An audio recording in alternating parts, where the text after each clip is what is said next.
Boa tarde, pessoal. Eu me chamo Irene Xerente e hoje eu vou falar, né, sobre os círculos biogeoquímicos, que são processos, né, naturais que são, né, responsáveis por circulação, né, químicas e da natureza, né? Bom, e esse círculo envolve, né, substância como água, carbono, nitrogênios e fósforos que passam entre os seres vivos, né, e o meio ambiente. Ou seja, nada se perde, né? Tudo que se transforma e volta para a natureza, né? E ao longo dessa explicação, né, vamos entender como esses círculos funcionam e por que eles são tão importantes para a vida.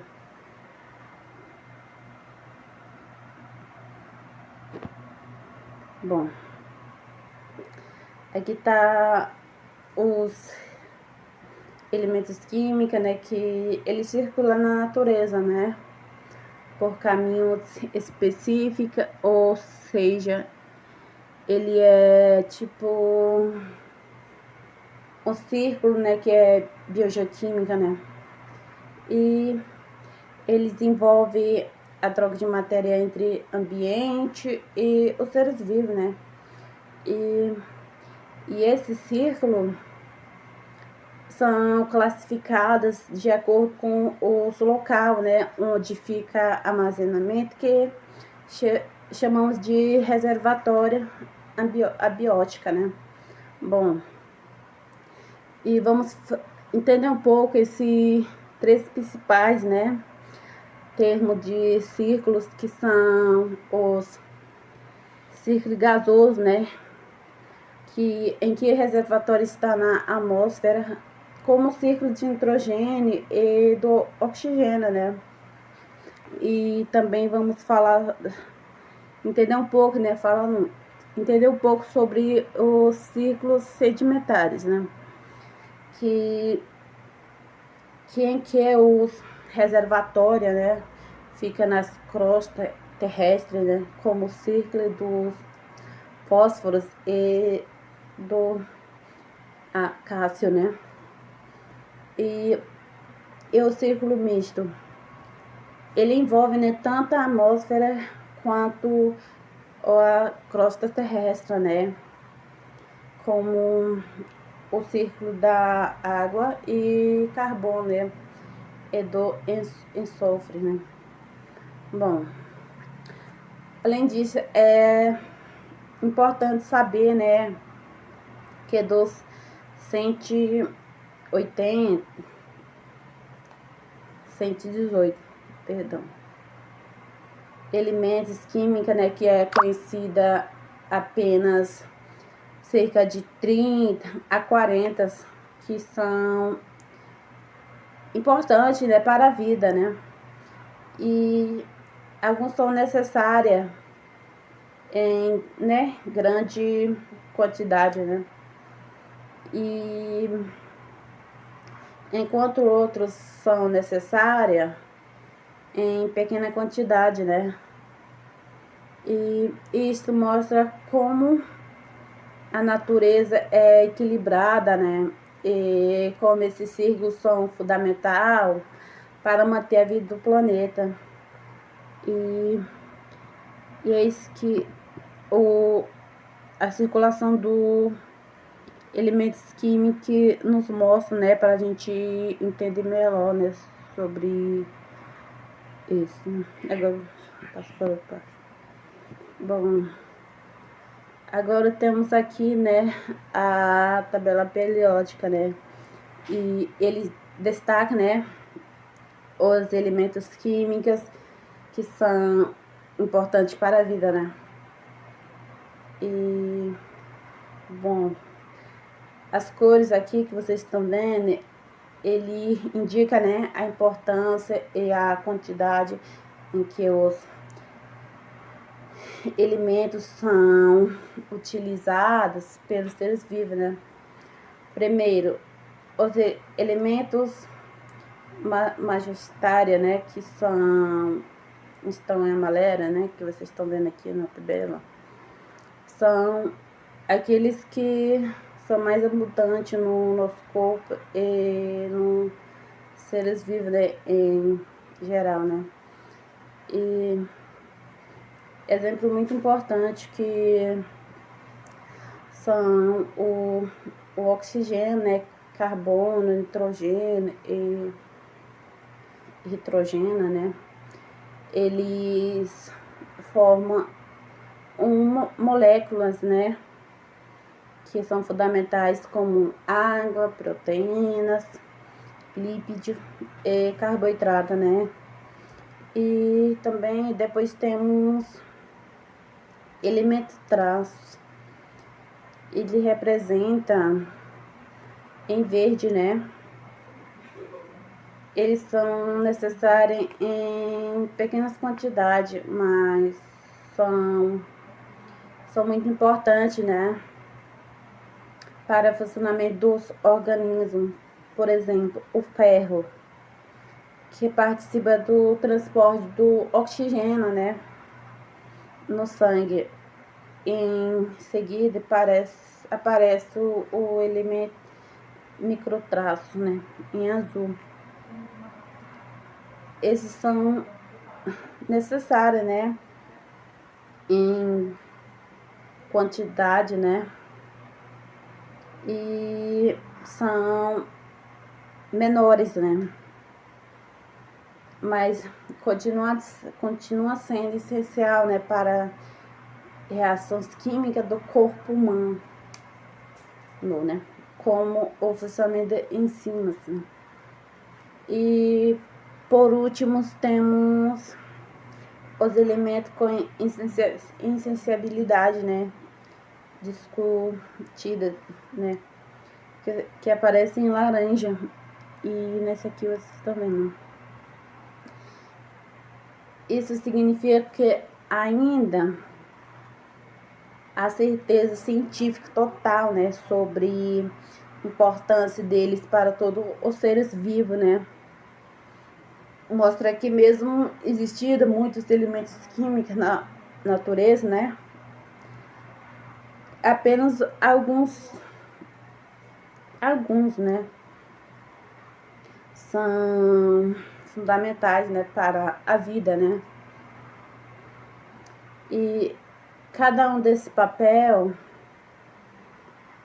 específica, né, todos esses elementos, né, participam dos círculos biogeoquímicos que circulam entre o ambiente e os seres vivos, né.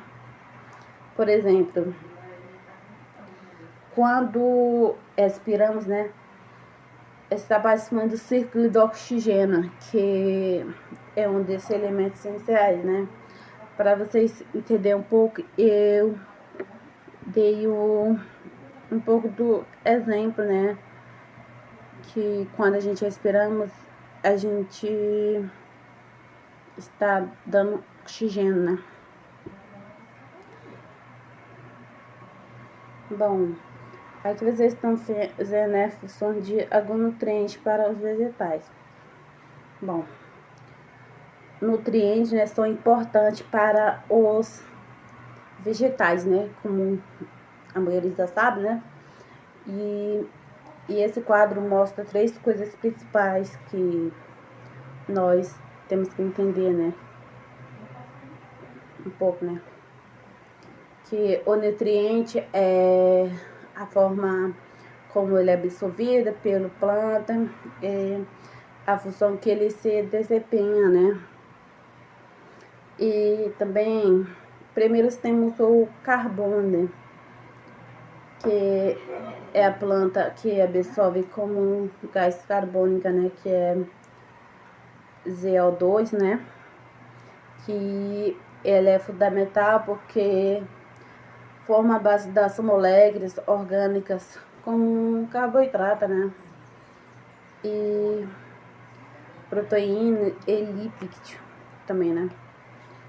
E temos também o nitrogênio, que, né, que ele é absorvido, né, na forma de água, né, que ajuda a equilibrar das células, né, e também ele participa, né, da produção, né, e também da energia, né.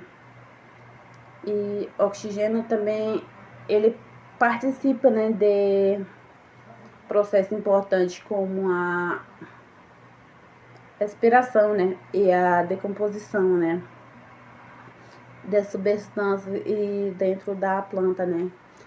E o nitrogênio, né, é essencial porque faz parte do clorofila e das proteínas, né, ajudando no crescimento da planta, né.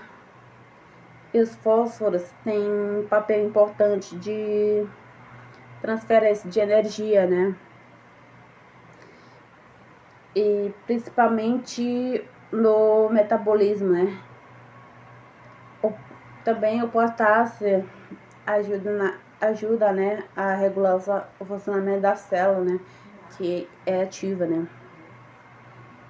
E várias enzimas, né. E esse aqui já são tipo como importante, né, para nós. E o cálcio, que é importante, né, para a estrutura das células e sua divisão. E os outros também são importantes pra gente, pra nós e como para as plantas também, né? E cada um deles, né, mostra que cada nutriente, né, tem uma função específica e também a falta de qualquer um deles, né, que pode prejudicar o desenvolvimento do planta, né. E só para esclarecer um pouco, né, que os nutrientes, né, são essencial, né, porque cada um ajuda em uma função vital da planta, né. E isso é muito importante para nós, né, entender um pouco sobre cada função deles, né.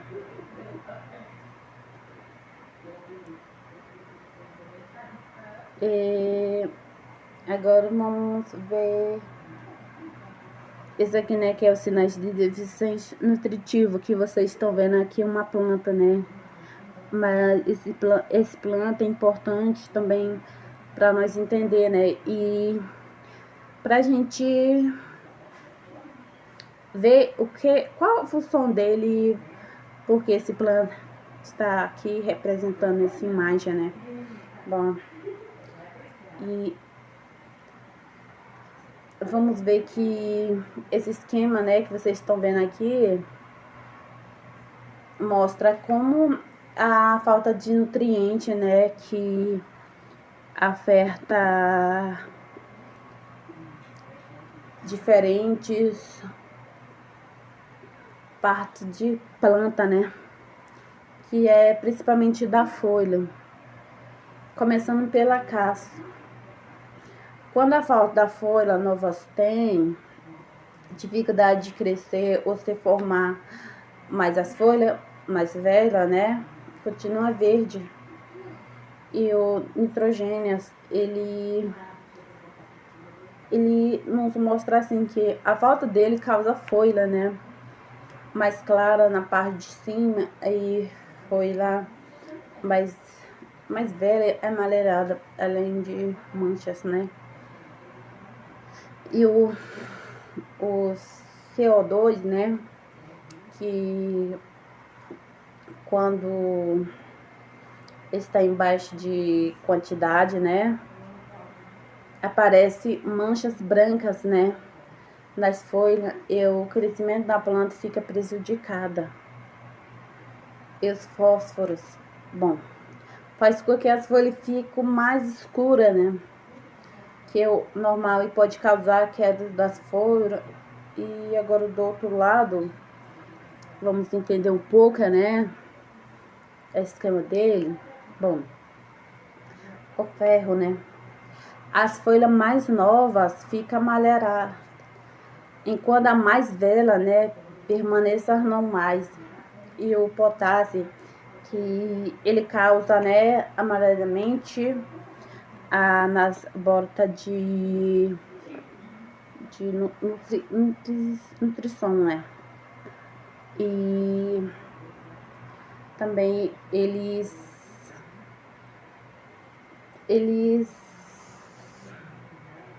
causam mais grave, né? Bom,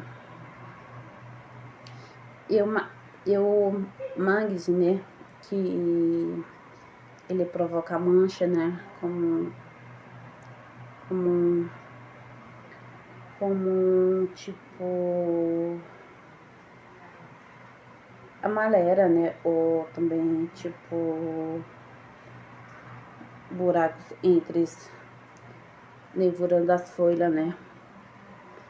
E o magnésio, né, que é as folhas mais velhas ficam amareladas, mas as verduras, né, continua verde, né. E eles nos mostram, né, que cada nutriente, né, tem um sinal específico, né.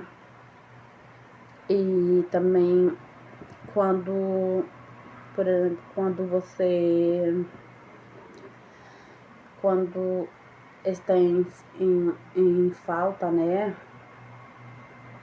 o que ajuda a identificar, né, o problema no crescimento das plantas, né, e isso é muito importante na agricultura, né, porque permite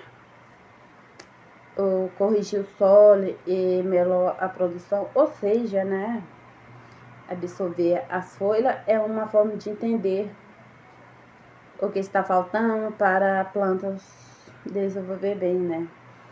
E espero que você tenha entendido essa parte. E agora vamos para outro. Bom, nessa imagem mostra um esquema, né, com um fluxo de energia, né, e a circulação de nutrientes em um ecossistema, né. Bom, primeiro é importante entender que existe dois processos, né, acontecendo ao mesmo tempo. O fluxo de energia e o ciclo de nutrientes, né, que são a energia entra no sistema, né, e através da luz do sol, né, que é absorvido pelo organismo autrófos, né, e como as plantas também. E esse organismo, né, produz seu próprio alimento por meio da fotossíntese. Parte desta energia é utilizada, né, pela planta e outra parte é perdida em forma de calor, né. Depois, essa energia, né, passa para os heterótrofos, né, que são os animais e outros seres que se alimentam dessa planta, né. Durante esse processo, né, ocorre a respiração, que também libera energia de forma de calor, né, diferente da energia, né, que entra e sai do sistema. Bom, o nutriente, né, fica circulando dentro do ecossistema, né, que passando entre solo e água, plantas, também animais, né. E esse esquema também mostra que pode haver importante a exportação do nutriente, ou seja, eles podem entrar ou sair do sistema, né? Bom, e o que chamou a atenção para um problema importante, né, que desse imagem que vocês estão vendo, né, que quando os seres humanos, né, interferem muito a natureza, né, eles aceleram esse ciclo, né, fazendo com que eles fiquem desequilibrados, né, e isso pode causar uma situação em que há excesso de nutriente em lugar a falta de em outra, né? E prejudicando o equilíbrio do ecossistema, né? Que a energia passa pelo sistema e se perde. Mas o nutriente fica circulando, né? E o equilíbrio disso é importante, né? Para a vida. E espero que essa parte vocês tenham entendido um pouco, né? E bom, vamos falar agora sobre ciclo do nitrogênio, né? Que é um dos ciclos biogequímicos, né? Mais importante para a vida. O nitrogênio é essencial, né? Para os seres vivos, porque faz parte do proteína do DNA, né? E os vegetais, né? Não conseguem absorver o nutriente diretamente do ar. Eles absorvem, né? Esses alimentos, principalmente na forma de nitrato, né? Ou seja, que está no solo, né? Bom, na agricultura também, né? Existem algumas técnicas para melhorar o aproveitamento, né, do nitrogênio, como a rotação de culturas, né, que ajuda a manter o solo. Além disso, a pesquisa em engenharia, né, genética, que busca aumentar a formação de plantas como milho, trigo e arroz, né, para melhorar, né, a fixação do nutriente.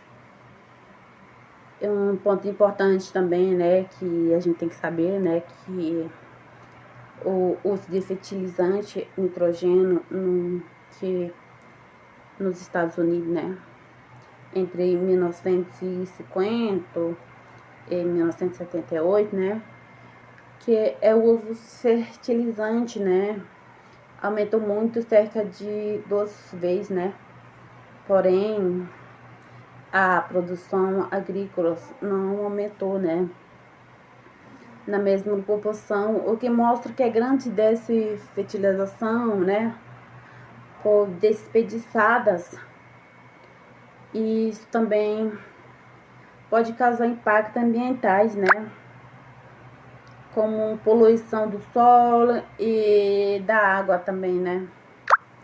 Então, o ciclo do nutriente é importante, mas precisa ser bem equilibrado para evitar, né, problemas ambientais. Ou seja, o nutriente é fundamentais, né, para a vida, mas o seu uso excessivo, né, que pode causar o desequilíbrio no ambiente do nitrogênio, né, e é isso que eu queria explicar para vocês nessa parte, para vocês poderem entender um pouco sobre ciclo do nutriente, né.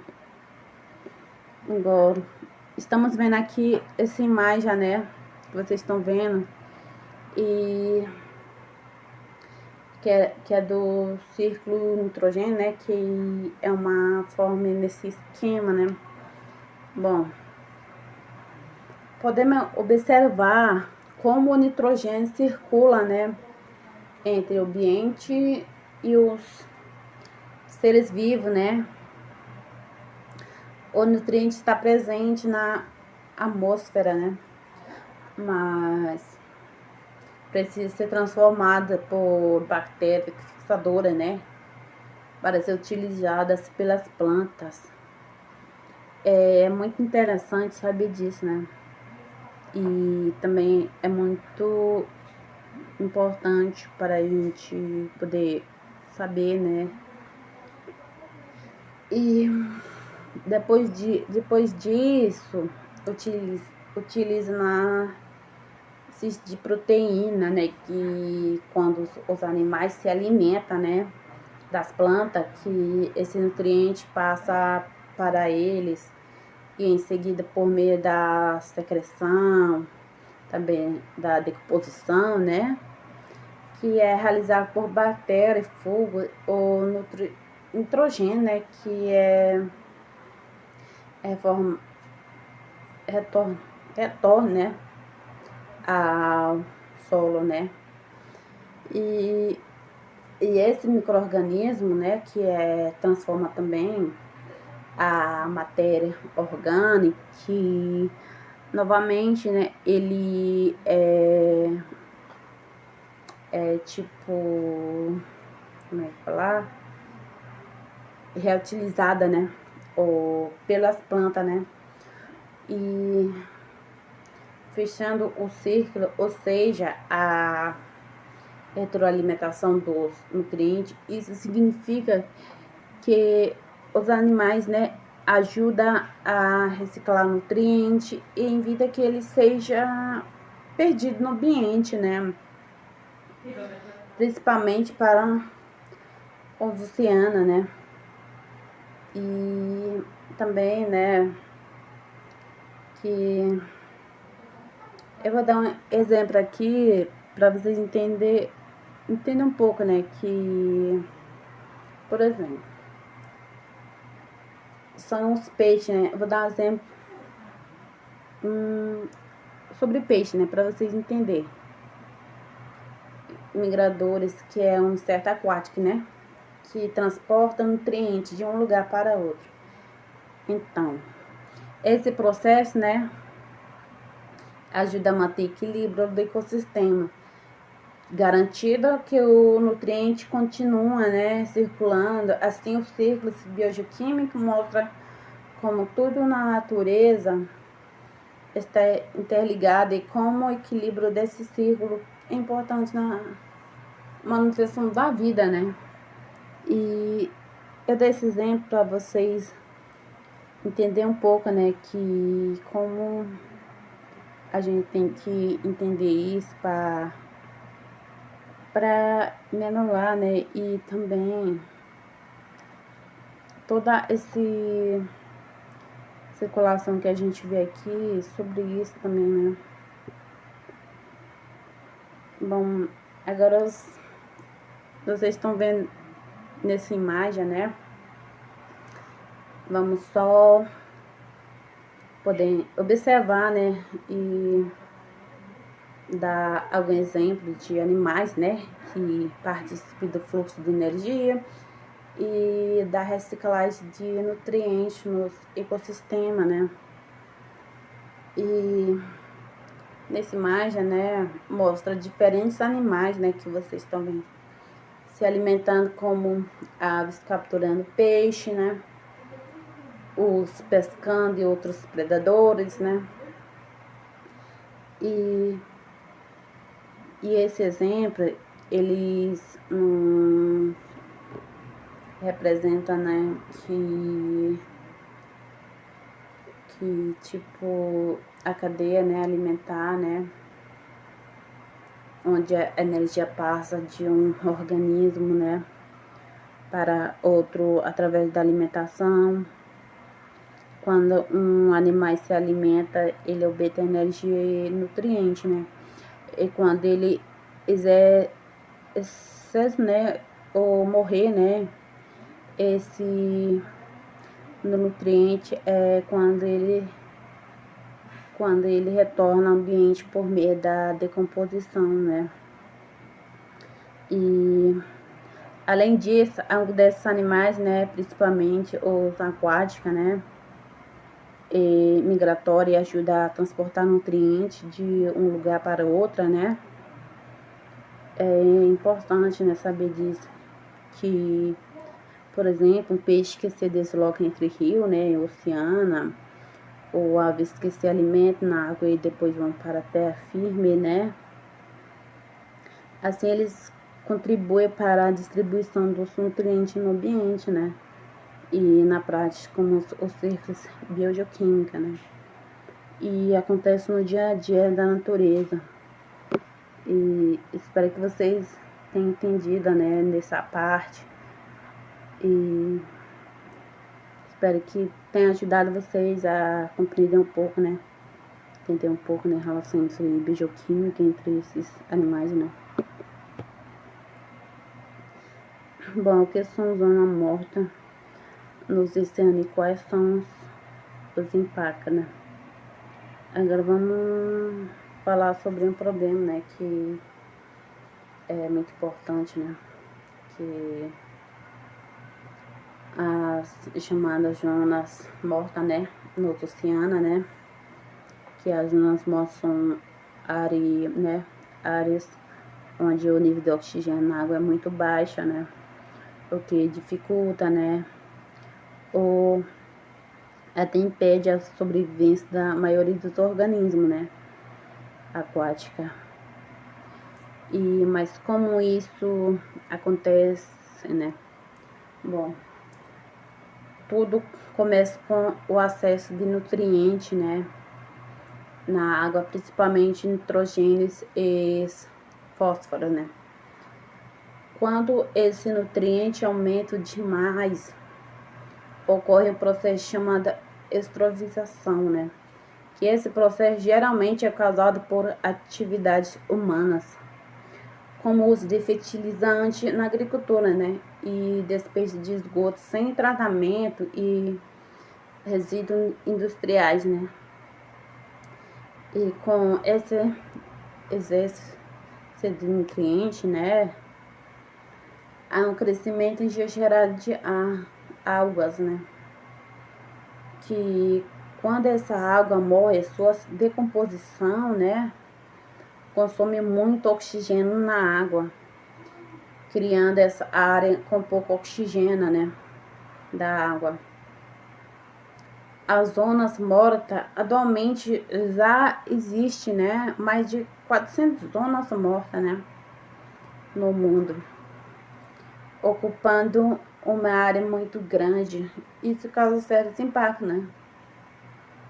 E como a morte de peixe e outro organismo, né, além de prejudicar os pesca e equilíbrio do ecossistema aquático, e esse problema, né, mostra como a ação humana pode interferir nos ciclos naturais, especialmente no ciclo de nutrientes, né. Por isso é fundamental usar os recursos naturais de forma consciente para manter, né, o equilíbrio dos círculos biogeoquímicos e preservar, né, a vida do planeta, que é muito importante para a gente entender, né. E aqui vocês estão vendo o mapa, né, que é o fenômeno de estrofização, né, e a formação de zonas mortas nos oceanos. E esses pontos estão concentrados nas costas, porque é onde é a atividade humana, que é o esgoto e fertilizante e agrícolas, que é mais intensa. E esse aqui já não é muito a ver com os bioquímicos, não, né? Mas dá para entender como a zona é morta e é onde se é localizado. Agora vamos entender sobre o círculo dos fósforos, né? Que também é muito importante, né, para os seres vivos, né, que os fósforos é absorvido pelos vegetais na forma de que os fósforos é inorgânica, né, que é dissolvidas, né, na água e no solo também.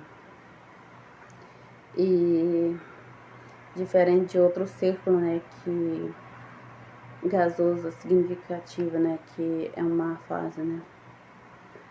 E por isso ele circula principalmente, né, no solo, na água e nas rochas. E as quantidades de fósforos, né, que é disponível na natureza são geralmente muito baixos, né, como vocês sabem, né, porque faz com que ele seja um fator limitante, né, da produção biológica, né, ou seja, sua falta pode impedir o crescimento dos organismos, né. Apesar disso, né, existe grande reserva de fósforos em rocha. Para quem não sabe, eles existem grande parte nas rochas, né, que é chamado de rochas fosfatadas, né, que por causa da baixa custo, os fósforos têm sido muito utilizados, né, na agricultura, principalmente em fertilizante. Mas tá aí o problema, né, que esse pode causar, né, a estrofilização, né, do ambiente, né, aquático, ou seja, o crescimento em áreas geladas, de algas, né, águas, que reduz o oxigênio da água, né, e além disso, uma grande quantidade de fósforos, né, usados no solo, que é levado pela chuva, né, para os rios, lagoas ou mares também. Existe também um processo chamado retros, né,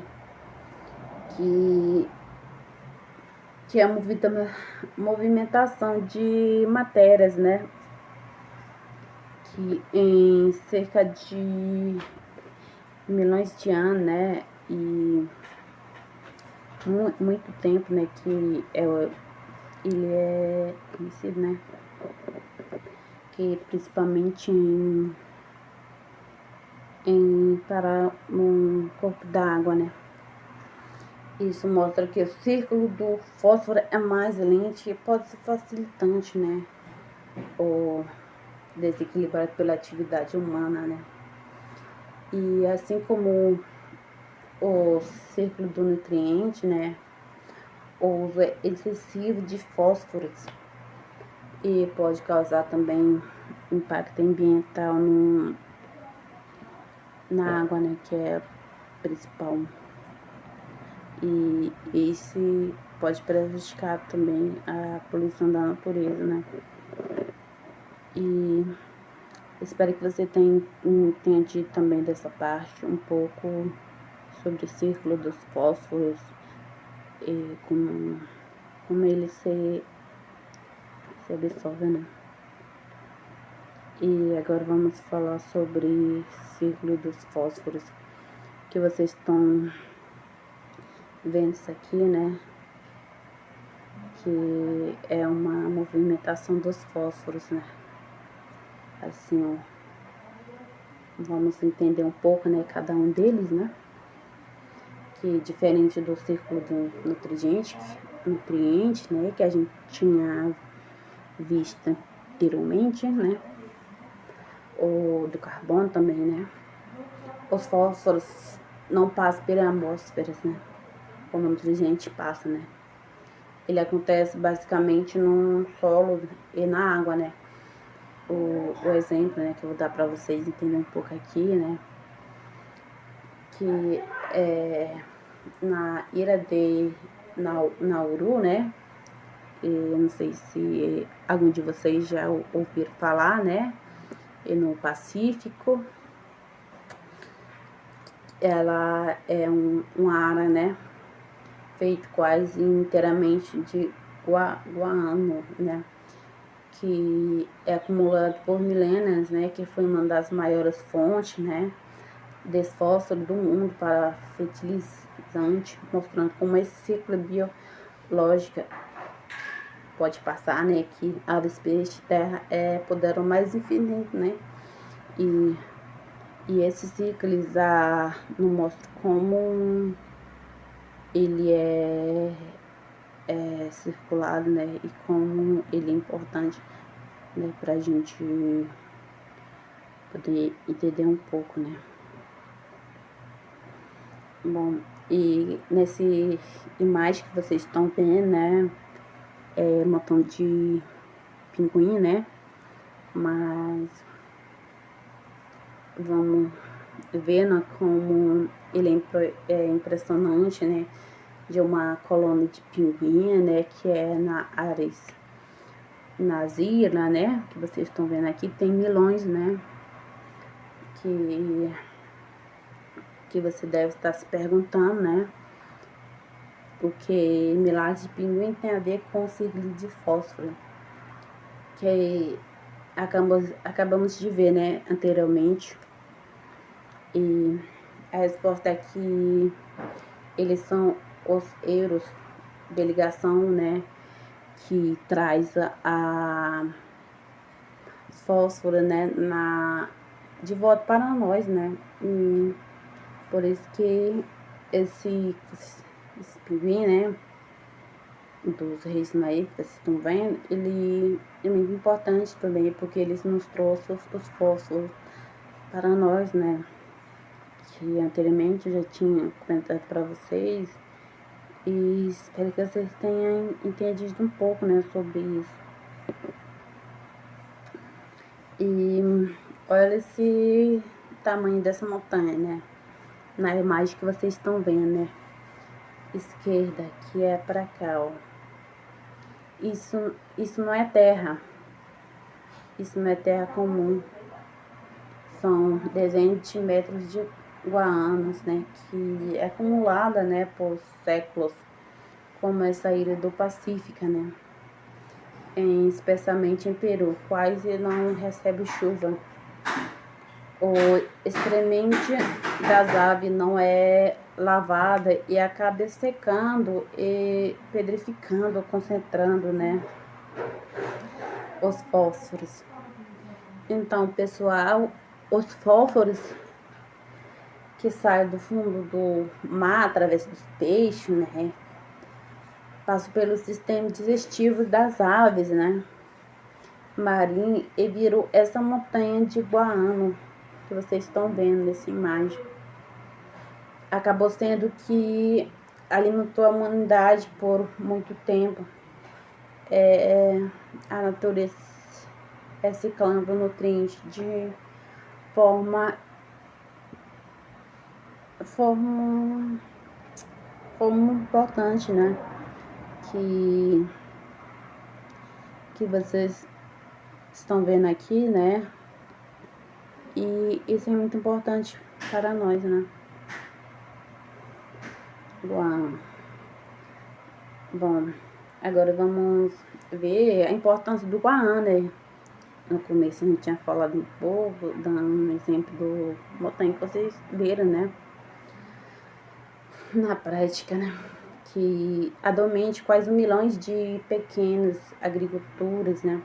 Utilizado o guano como fertilizante em suas plantações, né? Principalmente na agricultura orgânica, né? Que isso acontece porque o guano é rico em nutrientes, que é importante, né? Como os fósforos e nutrientes ajudam no crescimento das plantas, né? De forma natural. O mais interessante é o que o processo de colheita do guano praticamente não mudou ao longo dos séculos, né? Os trabalhadores retiraram esse material manualmente usando ferramentas simples como pás e picaretas, né? Já deu ouvido falar, né? E depois disso, o guano é sacadas, né? Geralmente em saco de cerca de 50 quilos, de transportados até barcos para ser distribuído, né? Porque geralmente isso que eles fazem, né?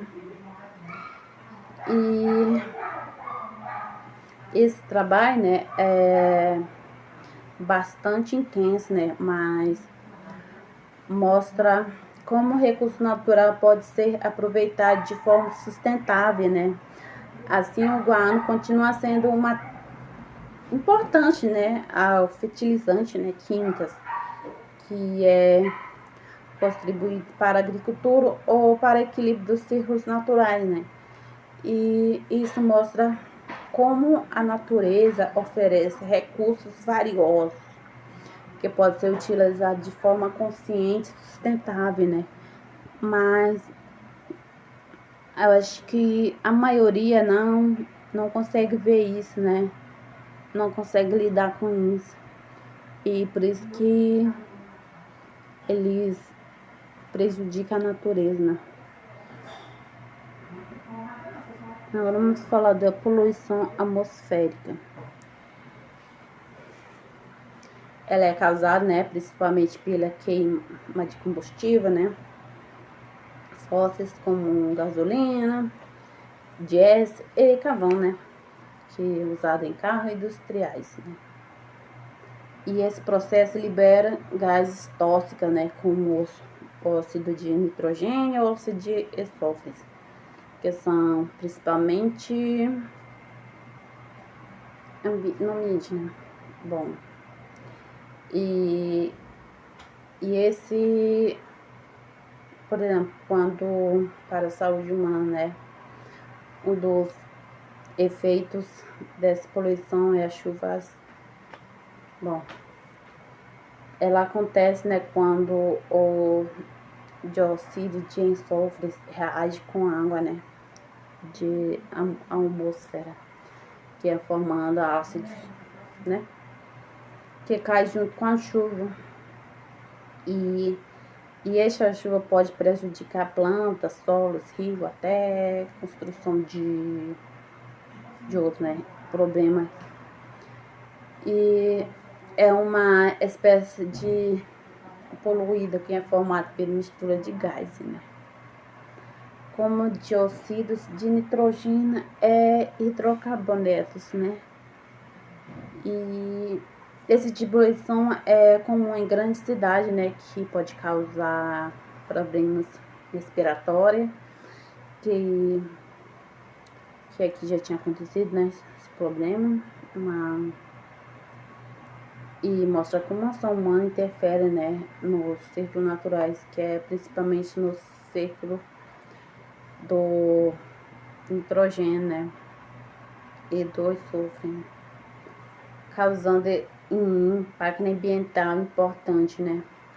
Por isso, ele reduz, né, a poluição, que é essencial para manter, né, o equilíbrio do ambiente e a qualidade da vida humana, né, que é muito importante para a gente observar também, né? E espero que vocês tenham entendido também um pouco sobre poluição de atmosfera aqui, né? E vamos dar uma continuidade aqui, que é a chuva ácida resultado de combustão industrial e dos carros, né? Que vocês estão vendo nessa imagem, né? Que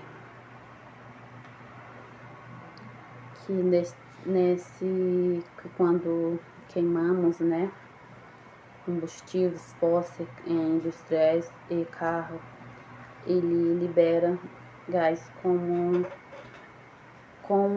óxido de enxofre, né, e de nitrogênio.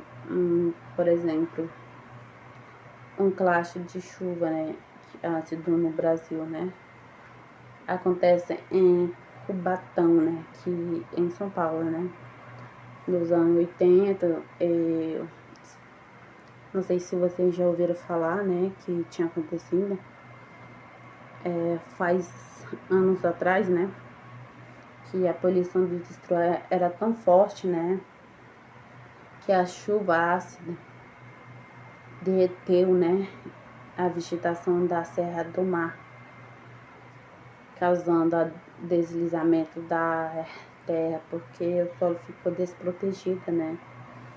Isso aconteceu nos anos 80, né, que já foi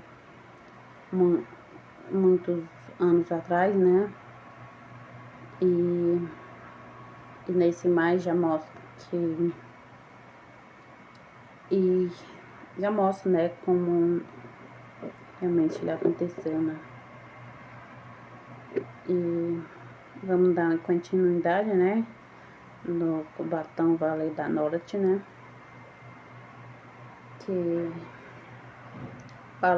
falar sobre um caso real de poluição do Brasil, né, que Cubatão, que ficou conhecida como a Vila da Morte, né, que nas décadas de 1970, né, essa cidade, né, foi considerada pela Organização das Nações Unidas como uma das mais poluídas do mundo, né, e em 1977, né, a quantidade de poluente liberados era extremamente alta, chegada, né, a mais de 1.000 toneladas por dia, né, e entre esses poluentes estavam os monóxidos de carbono, né, que óxido de enxofre, nutriente, além das partículas tóxicas no início dos anos, né,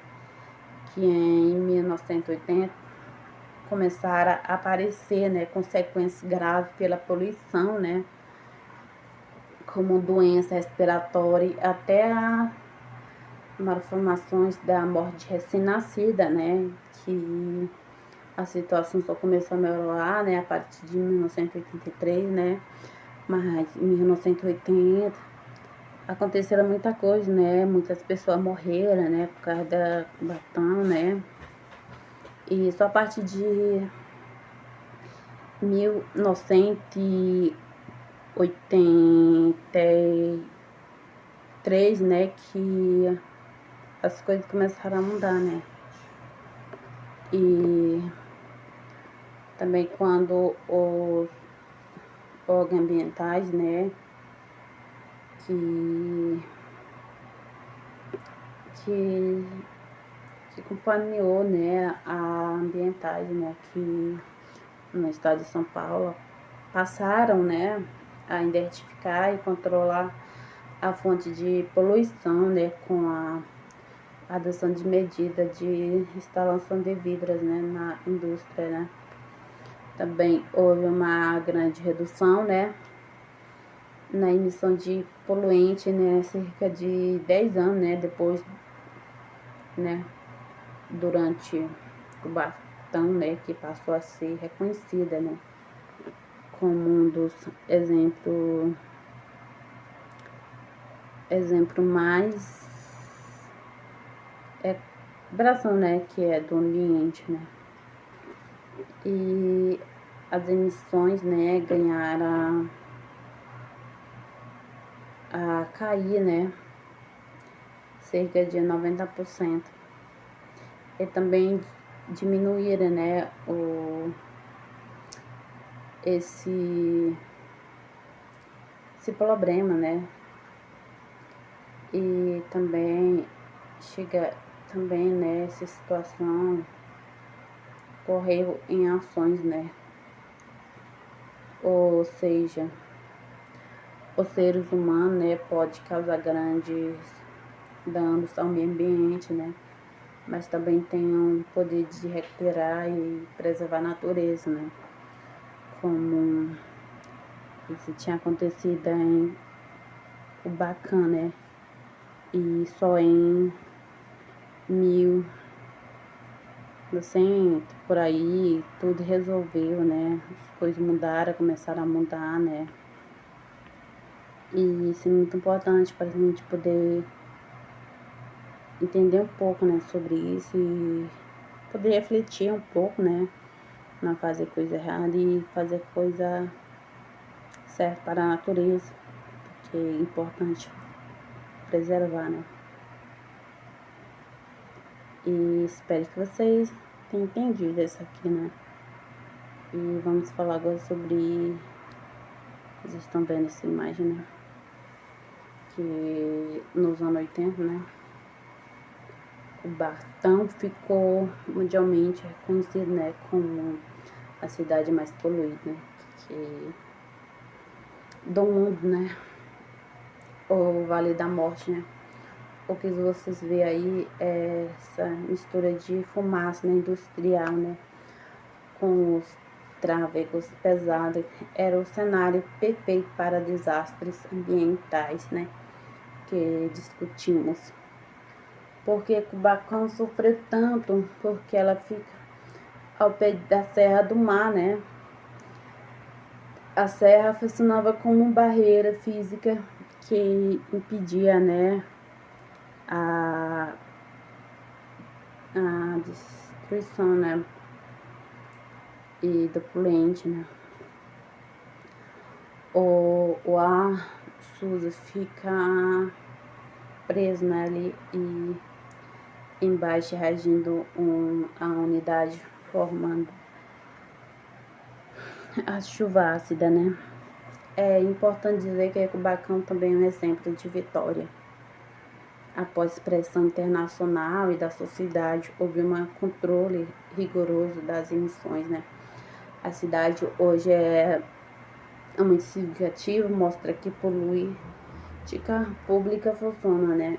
E isso é muito importante, né, para a gente entender, né, e como Cubacão nos deu exemplo, né.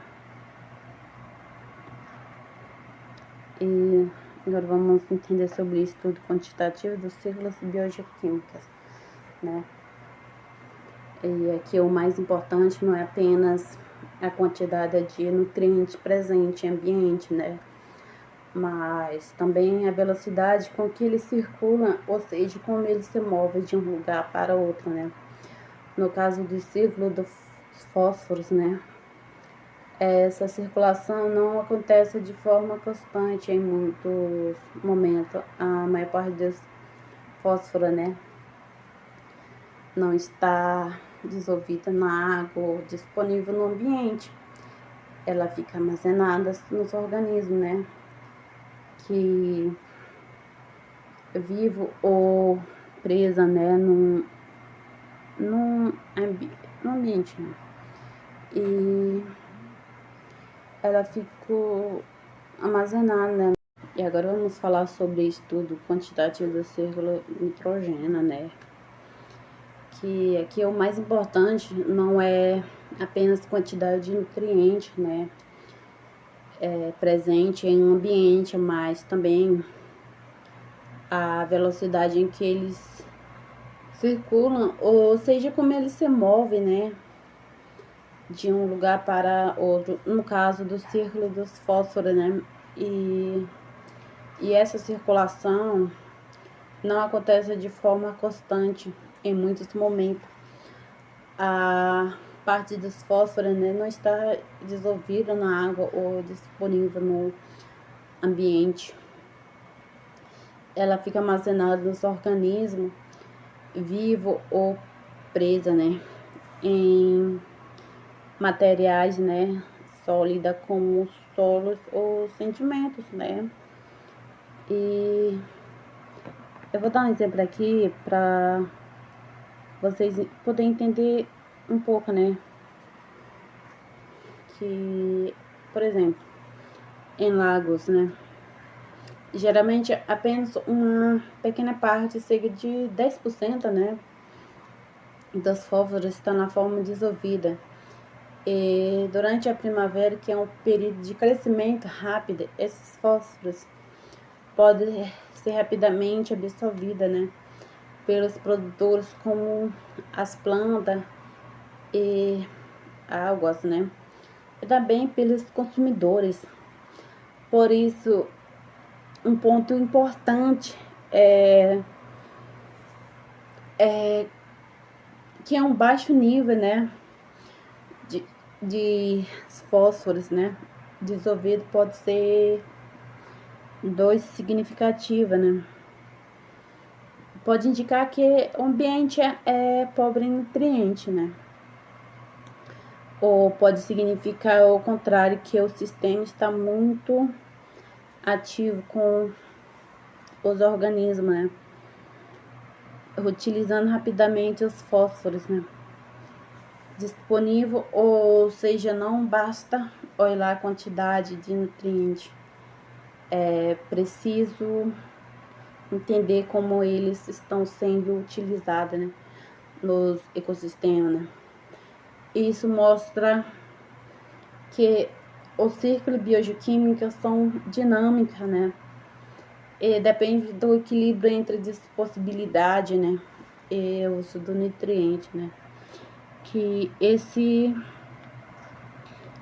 quantitativa do círculo nos mostra, né, que como é importante a gente entender um pouco, né, sobre isso, e espero que vocês tenham entendido um pouco sobre o nutriente, né. E agora vamos falar um pouco, né, sobre o círculo dos fósforos, né. E, bom, lembre-se que os fósforos é um círculo sem sedimento, né. Vocês já estão lembradas, né? Diferente do carbono ou nitrogênio, né? Ele não tem uma fase gasosa, não está no ar. Ou torna seu movimento muito mais lento, depende de água ou do solo, né? Tudo começa no centro do grave com essas rochas de fósforo, né? Que eu já tinha comentado antes, né? Que através da erosão, chuva e vento, né? Esses fósforos viram fosfatos, que é dissolvida, e nesta forma dissolvido também na água, né? Que a vida consegue aproveitá-los e, por exemplo, né? Imagine que um átomo de fósforo que estava preso em uma rocha nos Andes, né? Bom, a chuva o leva para uma plantação, uma vaca, e come ele para no seu leite. E quando você bebe, né, ele vai parar no seu leite, né? E vai parar nos ossos, né, também. E se esses fósforos, né, saem nos esgotos e chegar ao oceano profundo, né, ele pode ficar preso lá por milhões, 100 milhões de anos até virar rocha de novo. Bom, esse círculo é muito importante, né? E é para vocês entenderem, né? E eu dei exemplo aqui que se ele entrar no oceano, né? Ele pode virar rocha de novo, né? Que o oceano é mais escuro, né? Por dentro a gente não consegue ver, né? E vamos dar continuidade, né? Agora nós temos um exemplo de como os fósforos circulam em um ambiente, né, natural e em um corteiro de Georgia, né? Bom, esse esquema mostra que o movimento do fósforo não acontece de forma contínua, né? Ele ocorre em pulsos sazonais, ou seja, vários de acordo com as estações do ano, né? Durante os meses mais quentes acontece um aumento no crescimento de uma planta chamada espradina, né? Não sei se vocês já ouviram falar sobre isso, né? E, bom, ele é um do que nesse período, né, essa planta absorve grande quantidade de fósforo para se desenvolver, né? E depois ocorre dois movimentos importantes de libertação desse nutriente, né? Chamado de pulso de decomposição. E esse pulso acontece no verão e no outono, né? Quando grande quantidade dessa vegetação morre com a ação das mares e dos decompositores, né? Essa matéria orgânica é quebrada, né, e liberada os fósforos de volta para a água, né? E isso mostra que o ciclo de fósforo não é constante, né? Ele é, por exemplo, ele é chamado de ação, né? E isso mostra que depende dos fatores, né? O clima, crescimento das plantas e decomposição, né? Ou seja, o nutriente circula, né, em movimento específico. Isso reforça que o ciclo de biogeoquímica são dinâmicas, né, e várias ao longo do tempo. E espero que você tenha entendido também dessa parte que eu tinha explicado para vocês um pouco, né. E é isso. Agora vamos sair da vida global, né? E olhar lá dentro de ecossistema específica, um pântano costeiro, né? Bom, esta gráfica mostra a contabilidade, né, dos fósforos. Os números nos retângulos são as quantidades, né, acumuladas, e os números nas cerdas são as velocidades, né, com que os fósforos viajam. Veja o bloco das Espondinas. Ela é a grande bomba, né, que de fósforo, né. E também ela retira o nutriente, né? Pra quem não sabe, né? Do sedimento, né? Veja a cerca subindo, né? Isso aqui, ó, tá subindo assim. Vocês estão vendo aqui, ó. Tá subindo assim. Bom, transforma em matéria orgânica, né? E ele tem o estoque de 660 unidades, né? Aqui, ó. Assim, que vocês estão vendo embaixo. E, por exemplo, pensa nesse pântano como fábrica, né? A expandina é a máquina que tira matéria-prima do estoque, de metais, ou animais filtradores são os recicladores que mantêm a matéria circulando na água, né? E o acesso sempre acaba voltando para os cofres que o sedimento no fundo, né? E espero que você tenha entendido sobre isso aqui também, né? Um pouco é meio difícil de explicar, mas é assim mesmo, né? E com essa parte que eu falei, espero que você tenha entendido, né? Sobre isso. Agora vocês estão vendo aqui a biogeoquímica das bases hidrográficas, né? Que mostra os fósforos circulando nesse ambiente, né? Os números nos quadrados são os estoques, quando os fósforos têm alimento parado, né? E os números nas sedas são os fluxos, a velocidade que se move, né? Que assim se move. Olha, para expandir, né? Uma gramínea comum em patamos, né?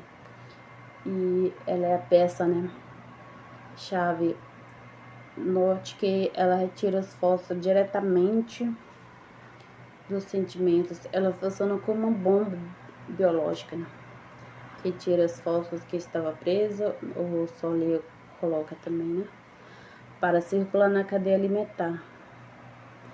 E esse aqui, vocês estão vendo, por exemplo, vou dar exemplo aqui para vocês entenderem um pouco, né?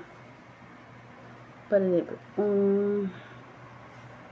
pensando num pantano, né? Como uma conta bancária, o segmento é a população que é muito dinheiro, né, guardado.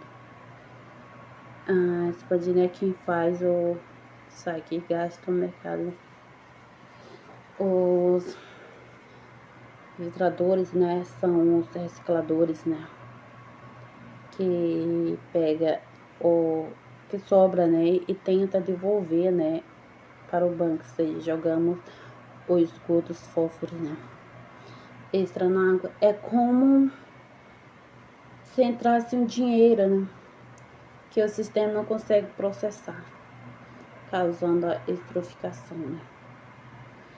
E é isso que a bioquímica das bactérias nos mostra aqui, como elas são interligadas, né, nas fósforas, né, e como é importante também a gente saber um pouco sobre isso.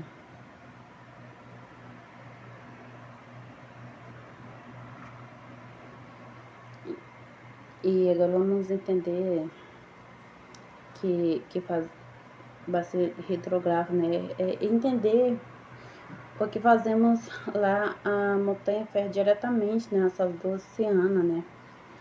A bioquímica não é isolada, ela flui com água, né, do topo da montanha até o fundo do mar. Pense na bacia como sistema circulatório, né, da terra. Se você jogar uma tóxica, né, a ser dificultizante, né, em um capilar, ela vai acabar passando pelo coração, né. O rio principal chega ao resto de corpo, né, do oceano, né. Por isso, cuido do rio pequena é a única forma de evitar as zonas mortas nos oceanos, né, que nos bacia. Essa imagem nos mostra, né, que a gente deve cuidar dos pequenos rios, né, que são muito importantes pra gente, né. E porque esse modelo quantitativo nos ensina que em uma bacia reservatória, né, a reciclagem interna é muito forte, né. A vida segura nutrientes, se demarcando essa área, essa sede de saída aumentar graficamente, né, pois não haveria raiz para segurar o cálice, né. Biótica. Imagine que o cálice é o cimento das células das plantas, né. A bacia funciona como uma oficina que recicla 50 sacas de cimento, né, por ano. Ela só precisa comprar 3 sacos novos da chuva. 50 da terra e joga fora 5 sacos lacrados. É o sistema alta de eficiente energético de material, né? E esse aqui eu dei exemplo para vocês entenderem, né, que quando é preciso, né, afetar energética e material, né? Bom, e nessa imagem vocês estão vendo aqui esse nitrogênio de casca que sai da floresta, né, vão para onde? Nos rios e mares, né, causando a eutrofização, né, e as zonas mortas que vimos lá no primeiro explicação que a gente vê, né.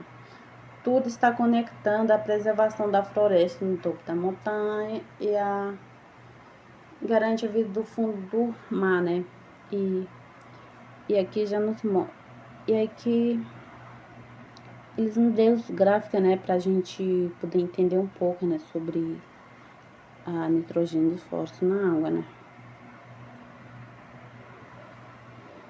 E vocês estão vendo essa imagem, né? Bom, pense em um riacho da água, né, cristalina no meio da mata, né. Ele tem um pouco nutriente, né, e a maior parte do organismo foi morta. Agora pense em um rio que atravessa uma grande cidade, né. Ele recebe esgoto e poluição industrial. Os os nutrientes ali estão prontos para consumo inorgânicas, né? É como se estivesse dando embolizante para o ecossistema, o que acaba sufocando, né, a vida do aquática, né? E espero que você tenha entendido desse explicação nesse imagem, né?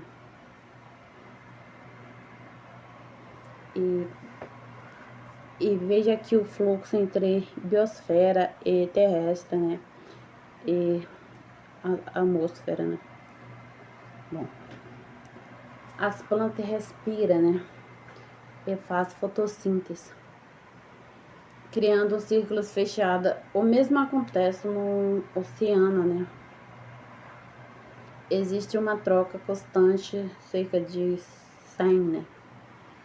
Onde o mar absorve e libera carbono, né? Mantendo um estoque gigante no forma de carbono, né? No fundo do mar. Eu vou dar um exemplo aqui para vocês terem noção e também entender um pouco, né? Por exemplo, pensa num círculo carbônico, né? Bom, como em um banheira, né? Bom, a natureza tem uma torneira e um raro que funciona na mesma, né? Velocidade, mantendo o nível da água constante. O que nós fizemos foi abrir duas torneiras extra gigantes, né? Que é o ralo da natureza, não tá mais conta. O resultado, a banheira está transbordando, e esse transbordando é o aquecimento global. E isso que é importante, né? Que é o aquecimento global do círculo eletroorgânico, né? Que nesse imagem vocês podem observar e também entender, né? Bom, agora pessoal, pense na floresta como uma esposa na cidade, né? Como um telado, né? Que a esposa segura a água, né? Eu só devagar, né? Filtrando e limpando o telado e joga tudo para baixo de uma vez, carregando toda a sujeira junto. Que é por isso que o desmatamento que vimos no interior destrói a nova capacidade de água portável disponível, né?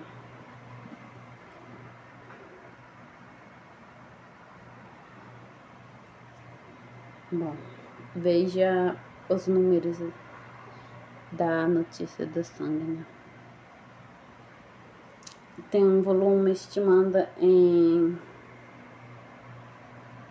169 mil, né? Quilômetros cúbicos. Para vocês terem uma ideia, isso é muito maior que o aquífero Guarani, né? Ele se estende por baixo da floresta, como vocês estão vendo aqui, ó. E do Equador até o Pará, né? Atualmente, é o maior reservatório da água doce do planeta. O que diz o Brasil tem a maior reservatório da água doce na superfície, né? Rios. E agora sabemos que também é o maior reservatório subterrâneo do mundo, né? Que isso nos dá uma responsabilidade enorme. Entender o círculo do fósforo, do nitrogênio, né? E do carbono. Como a desmatamento afeta as bacias, né? Nitrográficas, não apenas o conteúdo da prova, né? É a base para protegermos esse tesouro que sustenta a vida dos nossos países e do mundo, que é muito importante para nós, né? para a gente preservar, né? E é isso. A reciclagem de alimentos não essenciais, né? Bom, muitas vezes, né, que a água subterrânea, né, forma rios, ou que em 2000 e mil e mil não, perdão, de 118, né, que vocês estão vendo aqui, alimenta, né, químicas, que é conhecida apenas cerca de 30 a 40, né, são realmente, né, essencial para a vida, né, e outros alimentos também, né, que são chamadas de não essencial, né, que também pode circular no ecossistema também, né, participando do ciclo biogeoquímica, né. Isso acontece porque muitos deles têm semelhanças químicas com elementos essenciais e acaba, né, sendo absorvidos pelo organismo. Um exemplo importante envolve a energia núclea, como a emissão núclea, que durante esse processo pode ser liberada, né? Elementos radioativos como estrôncio, que 90, né, que esses elementos podem cair na natureza através das chuvas, né, radioativa, e por ser semelhante ao cálcio, né, pode ser acumulada nos ossos dos seres vivos. E outro exemplo é que César, né, que em 1317, né, parece, que tem comportamento parecido com potássio, né, que também pode ser absorvido pelo organismo. E além disso, metais com mercúrios, né, que passaram a causar mais impacto ambientais após a industrialização, que antes disso, né, eles estavam presentes em pequenas quantidades e tinha poucas mobilidade, né, no ambiente, mas com ação humanas, suas concentração e aumentaram, causando os problemas, né, como contaminação e também o solo e da água dos seres vivos, né, que mostra que a gente tem que preservar, né, e, ou seja, a ação humana pode ser alterar a equilíbrio natural, né, que aumentando a presença de elementos e que pode prejudicar também, né, e isso já nos mostra como acontece no mundo de hoje. E a reciclagem de nutrientes tróficos, que vocês estão vendo aqui, né, que é importante a gente entender o nosso floresta, né. Bom, ele mostra, né, a reciclagem de nutrientes, né, que vocês estão vendo aqui nos tróficos, né. A resposta é uma pergunta importante, né, onde está guardada a riqueza de uma floresta tropical. Imagina uma geladeira cheia de comida. Em um país frio, a geladeira e o sol, se a casca e a comida ainda está lá nos trópicos, né? A comida está fora da mesa, sendo servida na hora. Se você tirar a mesa, a floresta não sobra nada na geladeira. Para os animais ou para novas plantas sobreviverem, né? É uma economia de mão para boca extremamente importante, mas muito sensível também, né? E Eis que a reciclagem de nutrientes nos mostra, né? E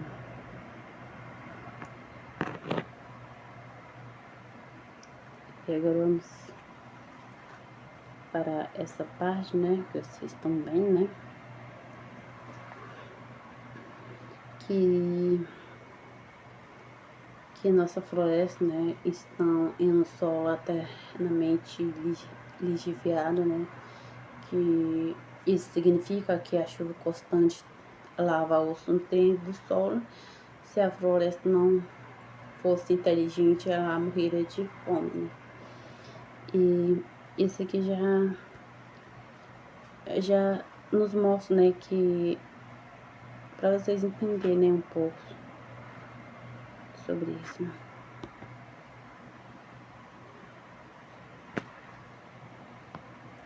Vias de reciclagem, né? Bom, agora vamos falar sobre as vias de reciclagem, nutrientes no ecossistema, né? Que é a última slide, né? Bom, a primeira que é a decomposição microbiana nesse processo micro-organismo, né? Como bactéria, né? E fungos compõem restos de seres vivos, formando o chamado detrito e também libera nutrientes, né, de volta para o ambiente. A segunda é a excreção animal. Os animais liberam nutrientes por meio de fezes, né, e urina. E em ambiente aquático, por exemplo, o nitrogênio, né, e os fósforos são reciclando, né. Principalmente você processa um ponto interessante em que libera durante sua vida, mas o nutriente que libera é após sua morte pela decomposição, né? A terceira via envolve processo físico, principalmente a ação da energia solar. Um exemplo é o círculo da água, né? Que acontece com a evaporação e precipitação, né? Ajudando a distribuir nutrientes. E a quarta via é autólisis, que é quando os nutrientes são liberados dos restos mortos ou da fase antes mesmo da ação dos micro-organismos em ambiente, né? E isso é importante, né? Pra gente entender, né? Que a Quad é humilde, né? E úmido também. E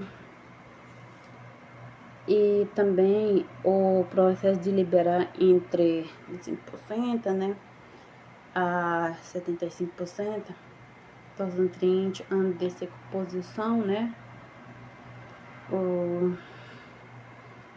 que começa, ou seja, existem diferentes caminhos pelos quais os nutrientes retornam, né, ao ambiente, garantida a continuidade dos ciclos biogeoquímicos. E essa vias mostra como a natureza é eficiente em reciclar nutrientes, né, e manter equilíbrios dos ecossistemas, né. E espero que vocês tenham entendido um pouco, né. E para finalizar, o círculo biogeoquímica, né, que são muito importantes, porque mostra como o nutriente circula na natureza e garante a vida, né. E, na minha opinião, entendo isso que é importante, né, porque a gente percebe que tudo está ligado no meio ambiente, né. Eu acredito que os seres humanos têm causado muitos impactos, né, como a poluição e desequilíbrio desse ciclo, né. Por isso, é muito importante cuidar da natureza e usar os recursos de forma consciente para preservar a vida do planeta. E espero que você tenha entendido sobre ciclo de bioquímica, né? E obrigado pela atenção de vocês e peço desculpa pelo qualquer coisa que não tinha explicado bem, né? Obrigada, pessoal.